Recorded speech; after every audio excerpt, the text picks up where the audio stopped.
before, or if you're just meeting me now online, something you'll hear me talk a lot about is my grandmother, Barbara Brockstein.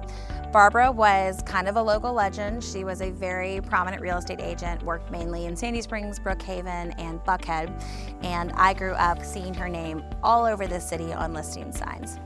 I was lucky enough to find her House Hunters Handbook right before I got into the industry, and it has been so amazing to be able to learn from her, even though she's no longer with me, and actually get to use this for my buyers today. A lot of this is still very relevant today, and I'd love to share with you some bits from Barbara. Here's a bit from Barbara: how to select a house. Location, style, and size. So let's talk about that. Location is still probably the most important thing, and I have to agree with my grandmother. You need to decide where you want to be. How long's your commute? Do your kids go to school somewhere? Where do you go every weekend when you go out at night? You need to think about all of these things when picking a radius for your house hunt.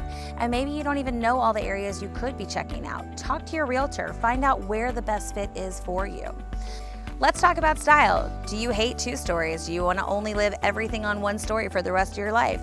Maybe you really love brick and only brick. These are all things you need to chat with your realtor. And I have to say, I go through a pretty extensive buyer consultation when I'm talking to my buyers about what styles really excite them. Because if you're going to go to the top of your budget, it better be for something that you're really pumped about.